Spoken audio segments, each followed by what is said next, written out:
from your end. I want to start with an apology. That we fixed, I think, 2 events today instead of two events at the same time. So one is with Mr. Deji, and then the other is with Sanfongo. So we're going to start with the Sanfongo one, 4 p.m. to 5, and then we're starting with Mr. Deji by 5. Okay, so tell me your name and where you're joining us from. Your name and where you're joining us from. Okay, let's get to know you. Okay, your name and where you're joining us from. Let's see. Also, Mr. Sanfongo, if you are in the building, just send me a request and I'll be able to pull you up, and then we start today. So the first session, we have Victor. Victor, where are you joining from? So your name and where you're joining from.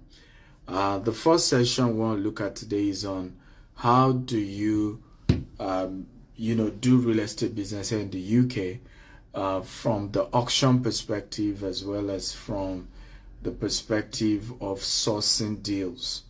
There are a lot of opportunities in the UK, and they come by the way of, first of all, you can make money by just learning how to source for real estate deals, and you get commission ranging from 1 to 2 to 3% as a sourcer, as a deal sourcer here in the UK. Also, you can make money from auction. Auction is one of the fastest way to sell real estate here in the UK, because the conventional way of going through mortgage and all of that, can take 3 months or more just to buy and sell a deal. So a lot of time, one of the fastest way to go about things is to go through auction. It's a lot faster, and you can get a very cheap deals, affordable deals that way. Okay, I have Ajobi from Lagos. Welcome, Ajobi, again. Tell me your name, your city. Regina from Lagos. Welcome, Regina. George Oluchi from Nigeria. Where Nigeria? Timothy from Lagos. Somebody says I'm from Atlanta, but where was your name, first of all, right? Because most of you, your Instagram handle is totally different from your name. So you need to state your name and then your handle. Very important, very important. State your name and then you state your handle. Okay? Let me see.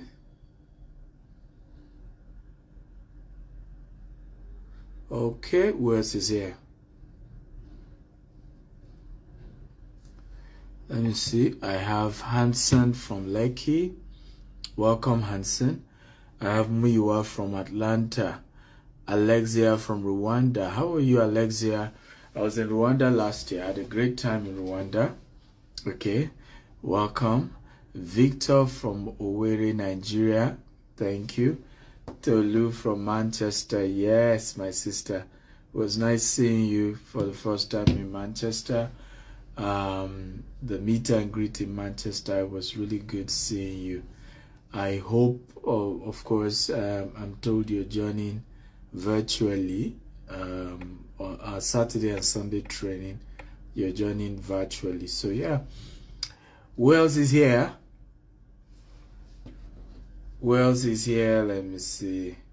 I hope Sanfongo knows how to do IG Live, because Sanfongo is old school, and people of the old school don't know how to do IG Live. So Sanfongo, please send me a request on IG so I can pull you up. So you will see a pop-up sign where you just send me a request for me to pull you up so that we can start the show proper. We have, I think, 15 minutes more I have 3 shows today. Can you believe it? 3 IG live today. So this is like the first one. Well, God is my strength, huh? Okay. God is my strength. Finally is here. Mr. Sean from Canada, how are you? Absolutely. Sam Fungal from London. I'm here fantastically well. I just need to flip my camera right now, but I'm not seeing the button to flip my camera. Um, Yeah, I already told my audience to forgive you that you are no school. You are no, well, not so you are not I'm more a Zoom man, but I'm fine. I'm finally here. That's good. I Yeah. already told them that you are not of the Gen Z generation, so Oh yes, yes, yes. they can But forgive. we try. We'll try. We try to keep up. Yeah, we try and keep up. Yeah. But good, good. So how's the day been so far? Good. I've been busy. I've been meeting all day. I mean, I just had to jump out of one meeting, jump here. But it's been beautiful so far. But how are you doing as well? Are you at home? Are you at work? Where are you? All is good today. I'm watching quite a lot of auctions. I decided to do it from my home office today. So I didn't go into the office today. So it's Okay, all good. Yeah. And then beautiful. and so I can have some quiet because in the office there's bound to be someone that would disturb me. Yeah, So yeah. yeah, that makes sense. So introduce yourself. I mean, to a lot of my audience, they may not know who is Samuel Fongo. So kindly introduce yourself. Okay.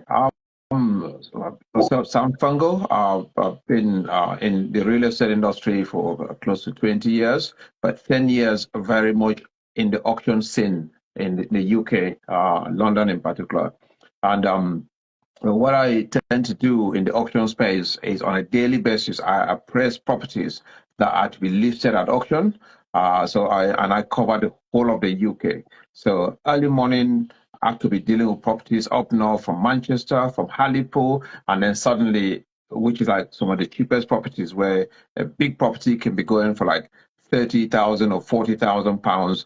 And then later, I'm appraising a property, a studio flat in Mayfair for £1 million.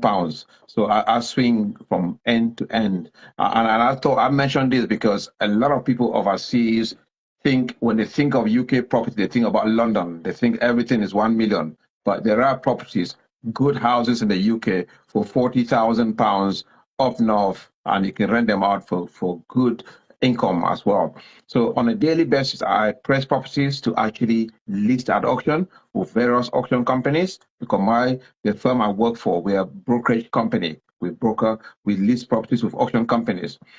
On the flip side, I have a big collage of clients that I acquire properties on their behalf. One of the most recent acquisitions I did last week was a block of 5 flats in Nottingham that was being repossessed.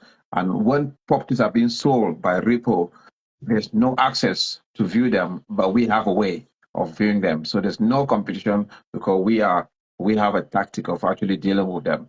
So in a nutshell, I am your person. I'm your man. If you're looking to acquire or dispose properties in the UK, either at auction or off market.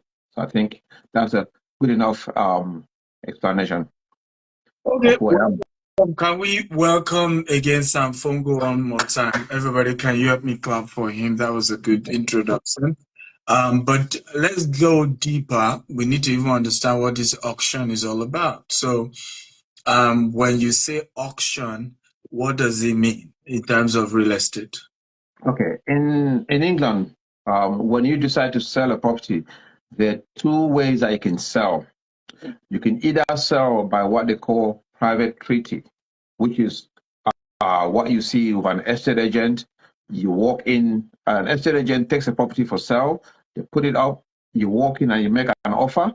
Then they present your offer to the vendor. If the vendor accepts your offer, they ask for your solicitor's details, and the vendor solicitor, they start talking to you.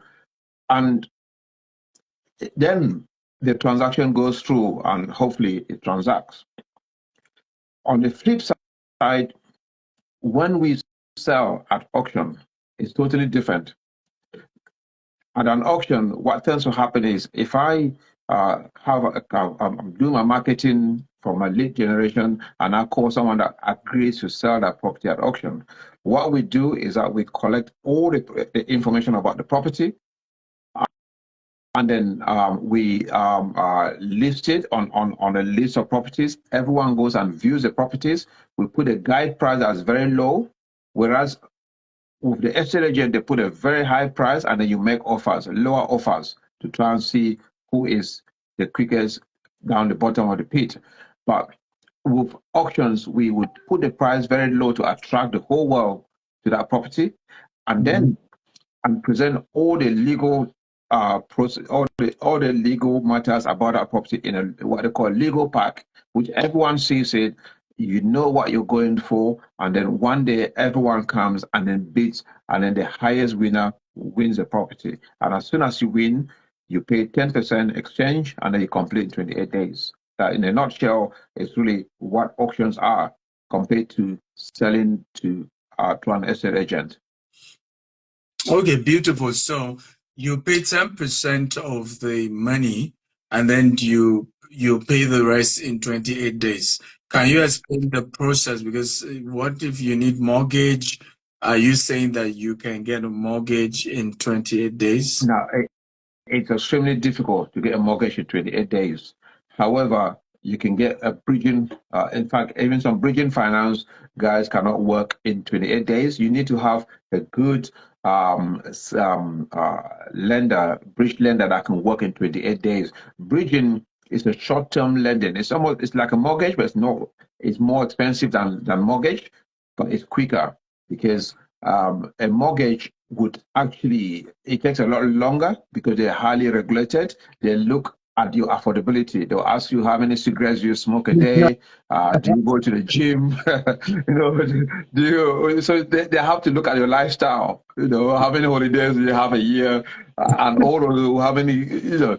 Whereas with a bridge lending, all they care about is the property. As long as there's equity, the property has no problems. They will lend you 70% loan to value, and then so that's much quicker. On a personal note, for us as Midas, we have a couple of wealthy individuals that we use for private lending. It's slightly more expensive again. It's upstairs, but it can be done in 2 days, right? If you need the money like this evening, they can talk to you and release the money, but you pay for the velocity. So what's the kind of the interest rates if you're doing bridging loan, then interest rate if you're doing the private lending? I call it hard money. So if you're doing hard money, what's the interest rate like? Interest bridging, you can get it from say on a monthly basis, say 0.08 to about 1 or 1.1. And private money is from 1 to about 1.5, depending on percent per month. So it's calculated per month.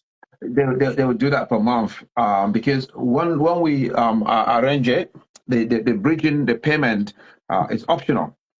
Bridging and the lending, you can either roll up the interest, so you don't have to pay anything until 6 months when you pay the whole loan back. But most often, I try and advise clients when they can to pay the interest monthly. So you just pay 1% every month of what you borrowed. So at the end of the term of the loan, you just pay what you borrowed because you've been paying the interest every month. Okay. But how realistic is that? The way you work with people, is it that they will eventually have to convert the bridging loan to a mortgage, or how do you work with them on this?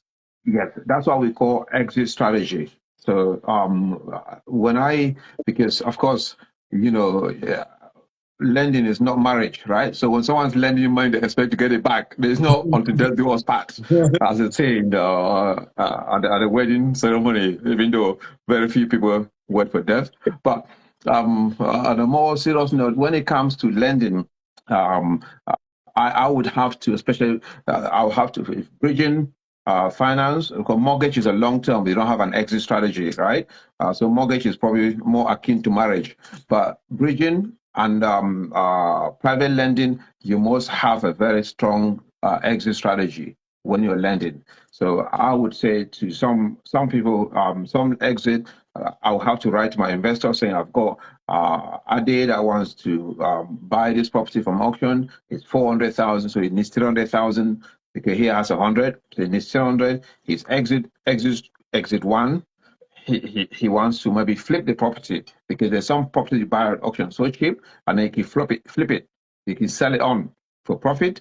Exit two, he wants to build it into a HMO and then refinance and then pay you back, or just a single buy to let. But you must have your exit strategy clear to the person that's lending you money, because even though you have a contract, you sign through lawyers, it's executable in in a law court. But everyone that's lending money really does not want to go to court. They would rather be lending and getting the money back than having to go through a recovery. And you see that a lot even with short leases. Because in the UK, when they increase the lease of a flat, something that we can talk about on Saturday, the value can jump up significantly. So that you can buy using bridging, and then you say to the lender, I'm going to increase the lease of the property, which will then increase the value. So you can buy a property, which I'll share some case studies on Saturday of short leases that I've lent against, where the person has now increased the lease and then the value has gone up. Then they've taken a mortgage, paid back the bridging, and then they keep some money for themselves, actually. Mm.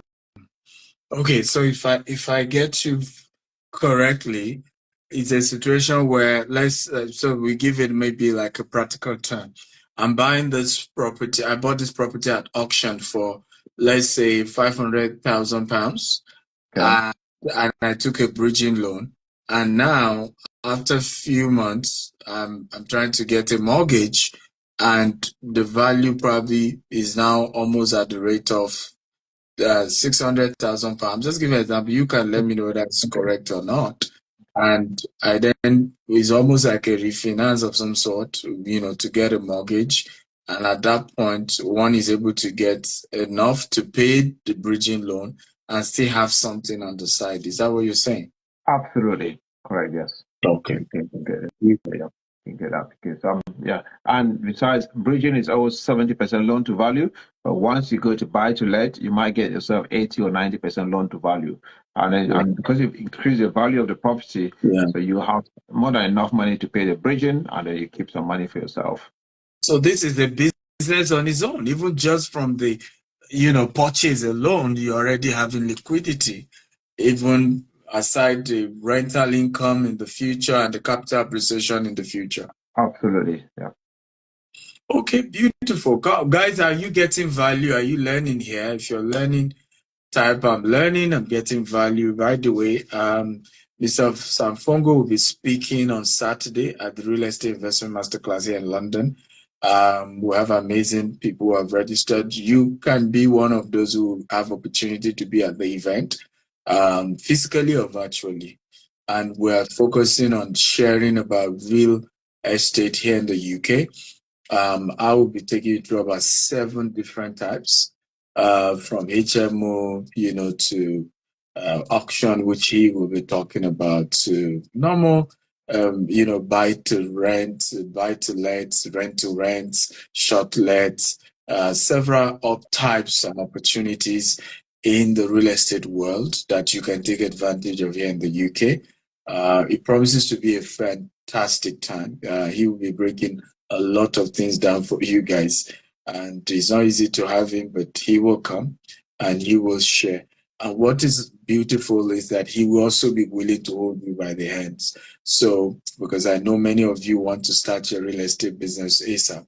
So this is someone who has integrity and can hold you and pull you through, and help you with some of your first deals while you're learning on the job. Because for me, it was important to not just train you, but to also leave you in the hands of credible people that can take you beyond the 2-day training that we're doing. So my next question will be, Before I get into sourcing, because I know you will also be sharing a bit about sourcing, why is it important? What's the benefits, of, auction compared to the private, purchase through an agent? What's the benefits? One or two, three benefits of auction? Okay, I'm gonna give you a few. If you that's a great question. Because if you remember, I've said, with private treaty, you walk in, you make an offer. Right now on your hotel, you're probably right. You're on your phone in your hotel in Mayfair. If you just step out from your hotel, all those estate agents, their properties are like 2 million, 5 million pounds, right? So anyone on this call can walk into any of the estate agents and make an offer on a property, right? Some estate agents can do more due diligence, but it's difficult. It could be your dad's money in your pocket, on your account, or you don't have any money. So the main thing is, you can walk into an estate agent, you make an offer without knowing much about the property. The offer is accepted. Two solicitors start working. It can take 2, 3 months for them, one, to discover that you don't have enough money to buy the property, by the way, and then two, to find out maybe there's some technical issues about the house, legal issues that you don't like, and you don't like the property. So it takes 3 months, and then 3 months is wasted, just like it's that. wasted, and then it's back to someone else. I can share my message now. I just have a lady. They have a probate property in South London. It's a third person that they've gone through right now. So it's been like 6 months. And so when they do that, then they come to me when they've been everywhere, and then they come, we want to go to auction. Whereas with auction, because we put all the legals together, everything that the solicitor does in private treaty in 3 months, we condense it into one legal pack. I sit here in 30 minutes, I do what a solicitor does in 3 months. I review a legal pack, decide if I should buy a property or not. That's why solicitors go through that for the whole 3 months at auction, so you know what you are getting into, and then you go and bid committedly. So that's why you pay the mortgage. So if you're selling a property that you're distressed, you go to an estate agent, you might end up losing a property because it can take 1 year to sell. Whereas with auction, it can sell within one auction cycle. So it's a lot more committed buyers. That's why our tagline is Midas Property Auctions, where committed sellers meet committed buyers. So yeah, so our platform is where if you're a committed seller, you come, you meet a committed buyer. Unlike with estate agency, where the people in an estate agency world that put their property on the market to test the market. You cannot test the market with auctions. Yeah, if you put it in, it's gone and it's gone. Yeah. You cannot test. Let me test the market and see what it's like. So that's one of the key difference in articulation, in how the two are articulated. And then, of course, with auctions, you get a wider audience because it's marketed quite widely, whereas most estate agents will market within their square mile. So the estate agents work on the mantra that there is a local people that buy locally. Auctions work on the assumption that property is global. The people that are in Nigeria on auctions, the people from foreign countries, from the US, they follow the auction and buy properties. So it's a much wider audience. You get more eyes, more eyeballs on your property than when you go to a local estate agent. So there are tons of benefits of selling to auction, but those are the main differences. I mean, fantastic. So if let's say I want to learn how to, do what you do, and I'm just giving an example where I'm an auction broker. I believe that's the word, an auction broker. Yeah. How do I need to go about it? I know you will share more during the training on Saturday, but what's the procedure if I want to be an auction broker? Yeah. The process is quite simple. What we have in the UK is our industry in the UK is not very regulated, so there's no official formal training courses out there. It's really to probably get mentored go into get workshops. Sometimes we run workshops for 1 or 2 days, workshop for people that want to get into auctions, where we'll go through the process, how to look at the all the paperwork, do all your due diligence. So you need to go through, get mentored into getting that done. So sometimes I sometimes run a mentorship program for either a couple of weeks or a couple of months to get it on your journey. So that means people can informally learn how to be like to be an auction broker because there are no technically formal lessons or like formal ways. Yes, there isn't like so like in the US, where I know you transact a lot in the US, they have exams where you can do, and then you do exams. But in the UK, you just have to find someone that knows what they're talking about, and then they'll mentor you into it. Yeah, in the US, you have to be licensed. It's a state license program. You have to go. I mean, it's a whole heavily regulated, and it's a whole thing. But I think this is good. Why do you think people of color, from your own opinion, don't go into this industry? Because I see people rather take more, ridiculous. I mean, what I hear most time of a lot of our immigrants when they come here, they are having to, take care to go to older people's home and they really don't like those jobs, but they are forced to do that. When there are a lot of other better opportunities like this, why don't people take it? Okay, that's a very, very interesting question, actually. I'll share a short story, but it's a mindset thing. It's a really a mindset where they're scared. Like there's, I think I'll talk to you a lot about this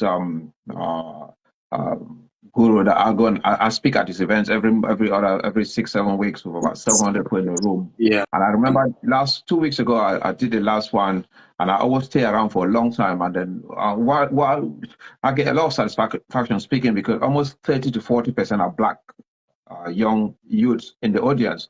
So there was a couple of young, and then they always take bets on which country I'm from when I talk. So, well, a lot of them, they win the bet because they pick Nigeria all the time. But even though it's a wrong picture, but it's a wrong country, but it's the right one, if you know what I mean. So they always take a bet. So there were about probably about close to 10 black kids that stood after the event. And then I was in the hotel just checking my email. So they came and started chatting with me. They said, "Oh, how did you get?" And I said to them, "They should feel free to ask me any question. Oh, how did you get into doing what you do? Because you're African, you have an accent." And I said, "Well, everyone has an accent. So it's for you." No, he said, "You still have an accent." And I said, "Let me correct you. I have an accent. No, I still." Because when you say you still, it sounds like it's a work in progress, because it's not work in progress. This is accent isn't going anywhere. Work in progress. So that's what I'm saying, that it's a mindset. So for that guy coming in a room of 700, I held a room for 2 hours, spoken, answered all the questions, and then he got, wow, how did he get in? Because for him, he thinks I should be doing something different. Oh, in quote. So I think for me, that's a satisfaction to see that those guys, they come, they say, wow, yeah, I could be doing this as well. So it's it gives one a lot of satisfaction to speak to an audience like that, and then have a young man that has a wrong connotation, thinking that there's a particular way, there's a particular accent that you need to use to speak about property auctions. But but yeah. And then the guy, he wrote to me and he said, when he got home, he sent me a WhatsApp to say, "Oh yeah, it's quite like what I say. I should take the word still that I have." Because it's not going away anytime soon. It's not going away. I mean, you're very right. I see the same issue. Somebody said, "How can you mentor me?" He's ready to mentor you this Saturday and Sunday. Just send me a DM. I will send you the link to register. And because of him, you will also be getting a 50% discount to come. And during the training, he's going to mentor you. And if you then want further mentorship, he will be there to give it to you. It's important to understand that I see a lot of people of color really frustrated in the UK, and that's part of the reason why I decided to do the conference, the workshop, is because I see a lot of our people are very frustrated.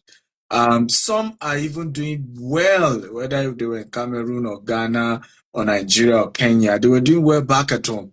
But when they moved to the UK, everybody told them, no, you have to go to nursing, you have to be a nurse, and then you have to start from this level, you need to, and they just hate what they're doing. They are not proud of what they're doing.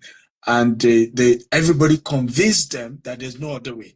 Yeah. Meanwhile, here is an opportunity to either directly be buying property at auction and making cool money for yourself in a space of 3 months, like we just learned here, where I could buy a property at auction for, let's say, 500,000, add value to it in 6 months down the line, sell the same property for maybe 600 or 700, and I've made 100,000 pounds, as a difference. Or I could even learn informally how to become a property and a broker at auction and make a good cut, because average broker, you can tell us how much you guys made in percentage, but that's also another business model, and yet people are not willing to go into it. How did you get into this business, by the way? And you can tell us average, percentage how auction brokers charge. Okay. For me, I've always been, I started out more in IT.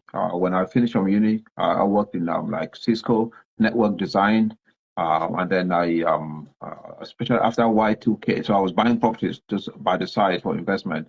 I think after Y2K, or the boom, and then IT kind of the rates went down from what we're used to. So I stepped aside. We set up a family business, that like an agency that employs nurses and doctors to the NHS, which the family. I can't hear you. Yeah, I think I had a phone call that came through.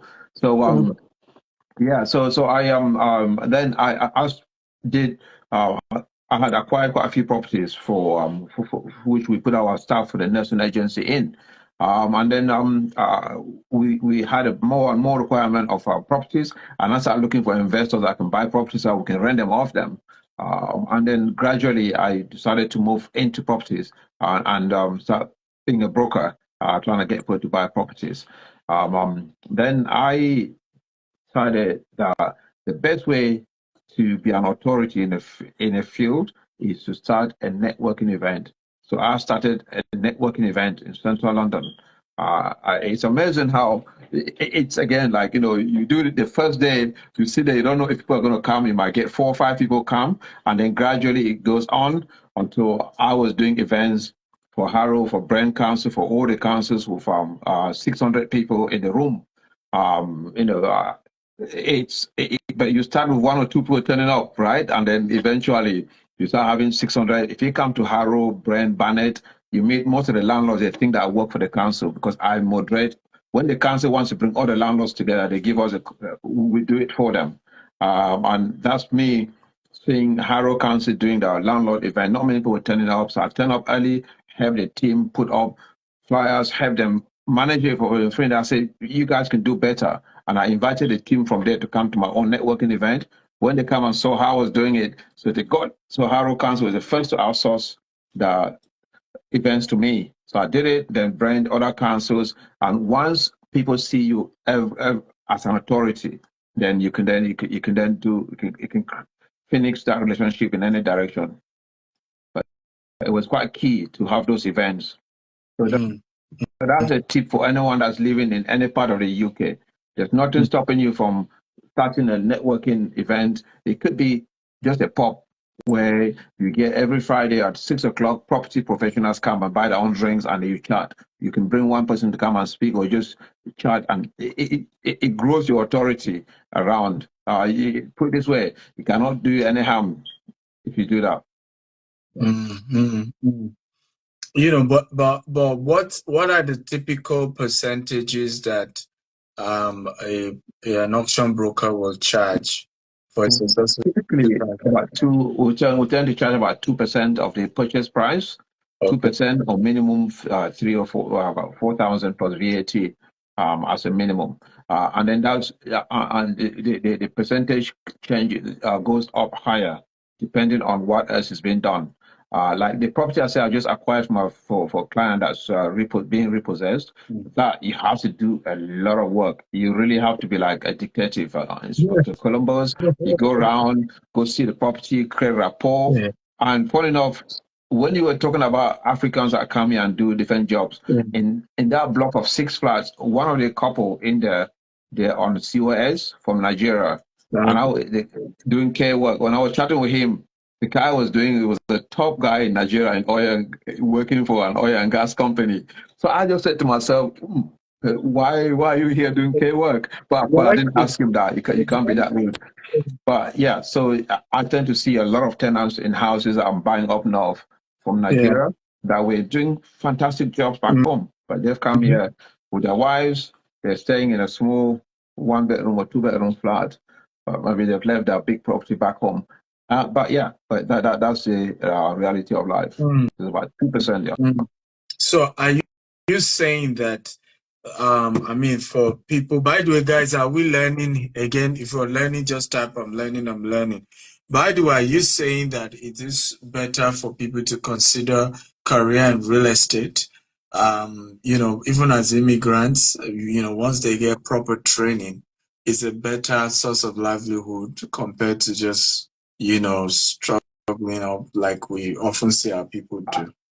Absolutely. I mean, I know there's a transition, right? But when you come in, which I had a lot of chat with that chap that's in that place, in that property. So he's getting very interested because he's so inspired to see when I came and I knock on the door and I say, "Oh, we're buying." Before that day, the day before the auction, the guy was wishing me good luck that I win the auction. Like, I would like to have you as my landlord, sir. So he's very encouraged, and he's been talking to me about how can he look at property. So he's already on it, trying to see how he can start going through. And the good thing about real estate in the UK is that you don't have to be in the UK. You can be in Nigeria. You can be anywhere, because there are lots of people here that operate in the market from India. You just need to have good understanding. There are VAs, people that work as virtual assistants. They work in the property companies here. And it takes a long time to know that some of those guys, they tell you how close it is to Oxford Street Station, and then you realize that they've never been to the UK, but they know the UK, and they know the map, the tube map than yourself. They give you directions. So yes, it helps if you're in the UK. You don't have to be in London. I do properties across the UK. You don't have to be in the UK. The roles are, if you understand the real estate sector in the UK, you can work virtually for a property company in the UK. You can just be the person that writes descriptions for the properties. You can just be the person that maybe creates all the brochures and your best. I mean, I have a staff member in Abuja that will pay £500 a month to from Nigeria remotely. Apart from every time he says he's going to buy petrol for his generator, but apart from that, he's okay when it works. But and at times I think that the challenges in Africa, but some of the staff use it to their own advantage. Oh yeah, there's no petrol. Maybe he's going to do his own errands. But the people that work in real estate in the UK earning £500 a month, best in Nigeria, and I know quite a few. So. Wow, and that's true. I mean, the opportunity is endless. It's all over. Just getting the right training, it gives you an opportunity to, be part of this anywhere in the world. Abigail Sanu says, where is Saturday's training? So it's a hybrid training, Abigail. You can attend virtually or you can attend physically. The physical one is at Sheraton Grand London, Park Lane, here in London. But again, Abigail, if you're really serious, send me a DM. For all of you who want to come for Saturday and Sunday training, send me a DM right now. Like I said, you will even get some discount on the training. Send me a DM right now with your full detail, and I'll send you the link to register for the training on Saturday. I believe, like we said, it's called the Real Estate Investment Masterclass, and is a 2-day event. I'll be giving you, participation certificate. You will be getting, we have refreshment, we have, it's a proper structured training. It's for 2 days, and you can attend physically or virtually. So I have people joining us from Manchester. One is coming virtually, joining virtually. One is attending physically. People are coming from Glasgow. We even have more people coming for the event from outside London than those who are in London for the physical one. So you can come virtually or you can come physically, but it promises to be a real life-changing experience. And what I love about real estate is practical. It's a business model you can learn, and you start earning money immediately once you understand how the industry works. And like Mr. Sanfongo said, because the UK real estate sector is not as regulated like the US, you don't need a certificate, you don't need, all these UA graduates, or do you need to go and get a license? None of that is required here. You just need to have the informal training. So I've just pinned the link for those who are asking how to register. Just go to that link I just pinned, and you can register. Let's get to the sourcing part of this. What is deal sourcing when it comes to real estate here in the UK? Okay. Deal sourcing in the UK, just to put simple, is where someone on this call, or anyone that's learned all the skills how to look for a good property, and then you go out there and you find a good property, a good investable property, but you haven't got the money to invest in that property. You then direct someone else that you look for someone else that you think might want to buy that property. You then present that opportunity to them for a fee. That's like deal sourcing. So you look for, there's a whole lot of things that you do in between. You can package a deal, you can do whatever you do in between. But the most basic description of deal sourcing is you find an opportunity. Maybe either you haven't got the money, or you haven't got the time, or for some reason you cannot do it yourself. Then you pass it on to someone else that is looking for that opportunity for a fee. So it's a very great entry level position for people that haven't got a lot of money to invest yet. You learn the skills, you look for deals, and then you could actually pass it on to someone else for a fee. Okay, so basically, in summary, deal sourcing is looking for a great real estate deal that will give good returns, whether in form of investment, rental income, or capital appreciation, and then you package the deal, in a very well presentable manner, and then look for somebody who is looking for such a deal and present it to them, and then you charge them a fee for that. Is that correct? Absolutely, spot on. Yeah, and the fees is same like what we do for brokerage, like up to about 2%. Again, like I said, that's like what I call, that's a menu fee on a menu, but the fees can vary, can go much higher, because some you might have experts that work in the Middle East. So you get them a deal, and then it's a project. They say you could do a project management as well, so they pay you a bit more to manage it. So it can stretch it more. But as a simple, just giving someone a deal, it could be 2%, 1%, or whatever price. You can then offer them more services to manage a project, and other things that you could do as well. Why is deal sourcing a need in the UK? Why can't just anybody just go get a deal? Why must I look for somebody to source for a property for me? It really is time. It's people trading that time. Most people don't have it at the time, because when you think about it, you would think, okay, like I say, we do acquisition on from auctions, right? You think or even sourcing. You do sourcing from Rightmove. Everyone has access to Rightmove, right? But you don't have time Mm. to look at it. If you just go on Rightmove now, you search for properties within 1 mile of your location, you're gonna get like 50 or 100 properties come up. So people don't have time to actually go looking for that on that every single day. So they rather someone brings it to them. And then second, like I was talking about setting up a networking event or some meetup where people come. You might have people that come and then they, especially you have some estate agents that become friends of yours. They can call you when as soon as they get an instruction, they let you know because they know that you have buyers. Once you've done a deal with an estate agent, they can always call you as soon as they have deals or they have an instructions. So people that have money, they rather look for people that have contacts that can bring them good deals. So to be a deal to start a career in deal sourcing, what are the requirements? Really, again, like I say, in the UK, it's not very regulated. You just need to get trained, but then you have to get compliant in the sense that there's you can then have some insurance situation that you have to go through process to get your insurance, just to cover yourself as well, just in case deals go wrong. You can be covered by an insurance policy where you're giving someone a deal, and that's if you're acting as a company.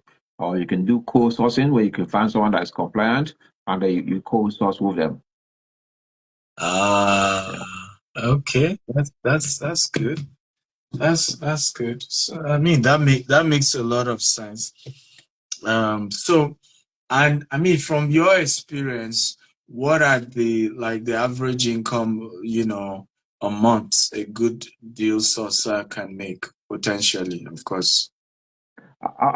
I would say in terms of like absolute numbers, it's not unusual to be making £4,000-5,000 a month from deal sourcing. And then but that very much depends on where you are. If you are in London, then you know maybe 1 or 2 deals a month that will give it out more than that, or one deal a month. If you're up north, and then you can source even rent to rent as well. Like you can see landlords that want to rent their properties. You get them, you package it, and then get someone that wants to do a rent essay to take it off you, so you're not doing it yourself. So there's a whole range of service that you can do in the middle. So let's say like in London, in Harrow, where a 3-bedroom house will rent for 2,200, 2,500. Typically, you charge 1 month rent for sourcing. So you can get 2,000 something if you source one deal a month. So if you source two, you're already making £4,000. Wow. So this sourcing can be done for rental as well. It's not just for in fact, it's a lot more. It's quite common for rental a lot because most people get into property using rent to rent. So they rent the property from an owner and then rent it out. And that's where there's a lot of deal sourcing in rental. Wow. And is rent to rent legal in the UK? Yes, it's legal. You just you have to have the have a proper contract. With There's a lot of case laws, especially HMO laws are very strict, where if you overcrowd the property, the landlord can be charged. So it's quite important that if you are a landlord and you do a rent to rent, you make sure you have a good contract so that it exonerates you. If there's any issue in the property, you don't want the operator to say, "Oh, I was working as an agent for you." So you need to have not just an estate agency contract that I'm renting a house. You need to be very clear on the money on the contract, the responsibility it is to make the house compliant. So that if the house is not compliant, it shouldn't come to you as the owner. So there are ways that you indemnify yourself as a property owner before you do a rent to rent. Because if not, you can find yourself in sticky water. Amazing. So we need to start wrapping up. Guys, again, can we put your hands together and help me celebrate Mr. Sam Fongo for coming and sharing with us? Like we said, this is just a pre-event Instagram live, just to have a taste of what you're going to be learning from him this coming Saturday and Sunday. We have amazing 2-day training. I'm the main speaker. I'll be sharing with you 7 different ways to make money from the real estate sector in the UK, in the US, in Dubai, in Africa. So it's a very detailed training. But I've decided to bring a lot of my friends who are based in the UK who also break down their own area of specialty and what they are able to do. And they will be very detailed. They'll make sure that they support you even after the event. You can have access to them as you start your journey in the real estate sector here in the UK. But the training is virtual and physical, so it's hybrid. You can attend virtually, you can attend physically. We currently have a lot of people, over 50 people in my real estate class who are already coming, right? So we're just having limited seats for those who are not in the class, okay? Because I have a 6 months to 1 year mentorship in the real estate sector. And this class is mainly for them because many of them are already real estate developers back in Africa, but they want to start doing development in the UK, in the US. So we have put this together to help them to be able to expand their businesses globally. Some are in the US and are trying to expand in the UK. And that's why this event has been put together. So you might want to join that amazing community, and you have opportunity to also join that community of people and network and partner together as well. My last question will be, why is it important? I mean, even though you're based here in the UK, but you have an idea of real estate in the US, in Dubai, in Africa. What is the leverage? What is the edge that real estate in the UK has compared to other countries of the world? Okay. That's a fantastic question. Just before I answer that, I'm just going to do a public announcement. As I say, I've got, like you said earlier, I'm very old school when it comes to technology. But my team, they're pushing me to do TikTok and all this Instagram. So I promise them I'm going to do 100 videos this weekend when I come to Saturday to Q&A. So they build up videos, which I've started answering the questions on video so they can put it onto my Instagram, to share some knowledge and drive some following. So please follow me and send me a question so that we need 100 questions for me to do on Saturday. So I will come in, I'll be in a hotel after my speaking gig. I'll sit somewhere and answer 100 questions on video, and then they'll put them onto my Instagram as Q&A. So I want to come to this century in terms of technology. So please help me along the way. Now back to your Uncle Sam Fongo. yeah. So get me. So follow me and send me a question to answer, and I'll answer it for you very well. Then now back to your question: that what is the difference in real estate in the UK? Funny enough, I remember the first time I went to Dubai. It's probably getting my twins are 20 years old, right? When I went to Dubai, I think they were like young. So, but Dubai has changed a lot. So everything I see in Dubai is new. It's new houses. They are.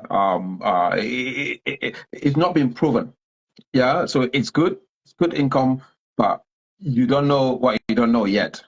If you come to London or UK, generally most of the houses they've been here for like 100 years. Some of the houses, so the industry is a lot more mature.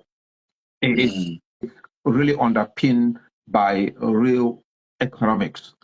Whereas other places you think is a bit fluffy, you don't know, the values can go up and down quite quickly because of the expansion.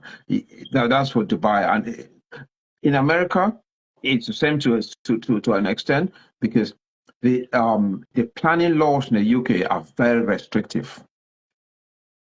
Whereas in a place like America, they can open a new town with 10,000 houses in one go. It's extremely difficult to see that in the UK. We have so much brownfields. I'm going to set you a question which I will answer to you on Saturday if you cannot Google it yourself. Do you know the percentage of land mass in the UK that's lived on? If you find that out, you'll be totally shocked. Despite the fact that we have so much shortage of accommodation in the UK. Go find out. If you're too lazy to Google, you come on Saturday. I'll tell you the percentage of landmass in the UK that's lived on. You'll be shocked at how small the number is. So it's the planning rules in the UK that are holding the real estate industry so strong, because there's no way that anyone cannot come into power and say, I'm just going to build 1 million houses. The planning laws will hold you back.